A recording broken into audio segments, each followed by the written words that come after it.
Her name is Dawn. On the 23rd of March 2010 she was born. She's got half a heart, yes you heard that right. You're looking at Supergirl fighting with all her might. So stick around and you will hear the amazing story about my girl right here.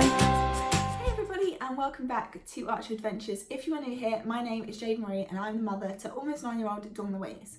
If you don't know already, Dawn-louise has a terminal and very severe heart defect called Hypo-plastic left heart syndrome, otherwise known as HLHS.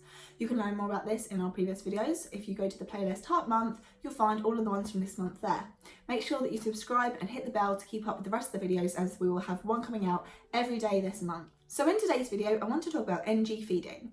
Dawn-louise had an NG feeding tube till she was 8 months old, so this was a big part of her life when she was in her first year. NG stands for nasogastric. So an NG feeding tube is a tube that goes to the nose, down the back of the throat and into the stomach. This allows the baby to be fed without having reflux and without them tiring out. The biggest reason that Dawn-louise had to have a feeding tube is because HLHS babies and children have a much lower energy level. Their heart is working twice as hard as it would normally because it only has the weaker side to pump the blood. So things like exercise, talking, eating, drinking, these are all extremely tiring for a child with this condition. It's so tiring, in fact, that Dawn-louise didn't finish her first 100ml bottle of milk till she was 6 months old. It was a long, very slow process. She got her NG tube fitted before I even met her, so prior to 36 hours old, and we didn't get rid of it until she was 8 months old. So I'm just going to quickly explain how an NG tube is fitted and how it is used. So unfortunately, we didn't blog or YouTube back then, videos and photos of her using it and with it in, but I don't have any of the actual way that we had to use it. So I'm just going to have to do my best to explain that to you now. So I was not trained to fit an NG tube. Some parents are. I was not, and that is purely because our hospital just don't allow it. So instead it has to be done at the hospital by a trained nurse or doctor. We spent the first 6 months of life in hospital, so it was pretty easy getting a new one fitted. But when we came home at 6 months, she did pull it out a lot. And anytime that she pulled it out, we had to go back to hospital, sometimes even at 3 o'clock in the morning, depending on when her next feed was due. So to fit an NG tube, it is fairly simple when you know what you're doing. It's literally just putting a tube down the back of the throat and into the stomach. There's a wire that they use to make it stay stiff whilst they do it, but it can be done within a matter of minutes. It's not a really hard procedure to do. Unlike a G tube, which stands for gastric tube, which would be fitted surgically into the stomach. Thankfully, Dawn-louise didn't need this, but a lot of HLHS babies do end up with one. We actually know one personally, and it is a very scary thing to go through. So once the NG tube is fitted, I'm going to talk you through how a parent would then go to feed their child this way. So the first thing that we would have to do is pick up the end of the NG tube. These are very long, so they're normally threaded over the ear and down the back of their clothes to stop them pulling it out. But unfortunately, with tricky little baby fingers, they can easily pop it out their nose just as easily. So it's a very long tube, so we first found the end of it, and then there's a little cap at the end. You unscrew it, and then you take a 5ml syringe. This is not a needle syringe, just a normal plastic one. And you would screw it onto the end of the cap, and then you would very slowly pull back the syringe. This would take stomach acid from inside the belly and pull it up through the tube into the syringe. And then the next thing that we do, pH paper. And then we were able to spray on the stomach acid onto the pH paper, and it would change colour. There was a chart that allowed us to know what colour was good.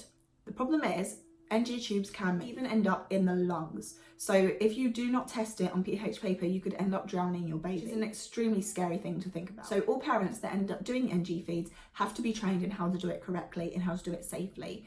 It is risky. So once the pH paper has been tested and we can confirm that it is still firmly inside her stomach, it is okay to then go ahead and feed her.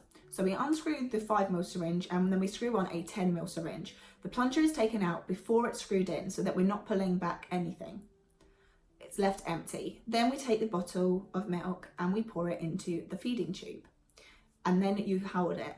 Now, depending on whether the baby has reflux and whether they are prone to being sick or not, depends on how fast you can let it go. Some parents can do their feeds within 5 minutes. In Dawn-louise's case, she did suffer from reflux, so it took me 1 hour to feed her. This is an extremely long time, and she had to be fed regularly, so most of my time was spent feeding her. To do so, we used gravity feeding, which is where once the milk is placed inside the syringe, it starts to fall down the tube into the stomach.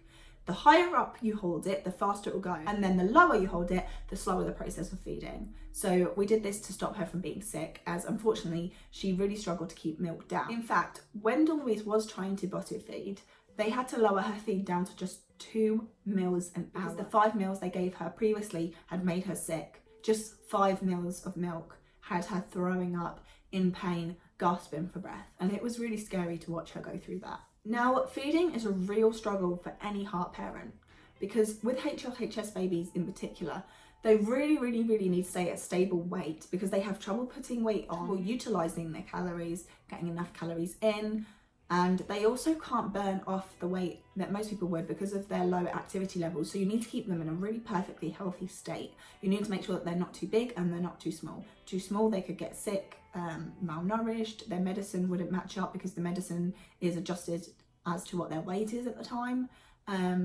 So anytime that they get bigger and weigh more, the medicine then has to be adjusted also. Some HLHS babies are so tired and worn out, in fact, that they struggle to clear their mouth and airways of food, which can lead to them choking. They become so tired that milk just ends up staying in their mouth.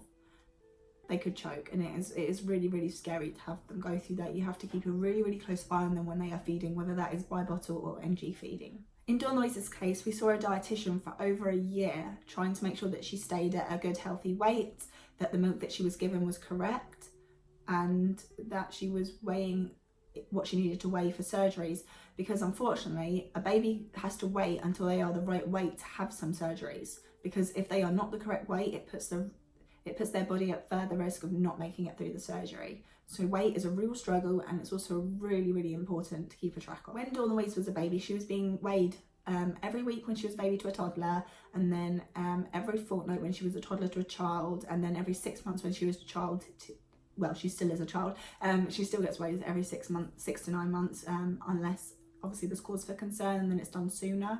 But that thankfully has yet to happen. Now, one of the other struggles outside of actually doing this medically is that when you're out with your baby and they've got an NG tube in, you get a lot of stares, and you get a lot of people saying really mean things, or people just being plain ignorant and saying things like, oh, you know what, if you didn't feed them for just a few hours, they'd start having a bottle and you wouldn't need that. And unfortunately, that is not true. They are not just going to be magically able to start feeding if you basically starve them. That's not how it works, and it's also a really risky thing to do, and I certainly don't recommend that to anyone. So if you see somebody with an NG tube, either leave them alone if they're strangers, or if you know them, really think about what you're saying. When you go giving advice to heart parents, please go and do your research on why they need these things first, because I guarantee they know what they're doing far more than you do. Okay, so I'm going to leave today's video here nice and short for you, so that you hopefully can take in all the information and not have it sort of go over your head.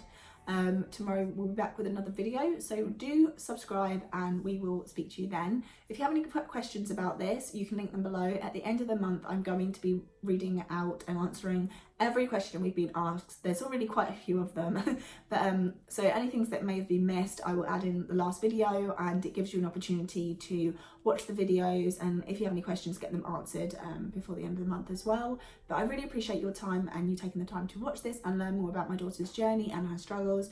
And yeah, we'll see you tomorrow. Thank you. Bye. Everybody gives you advice, yeah, on how to live your life, how to live your life. Don't you know that life is full of surprises? You better realize, better realize.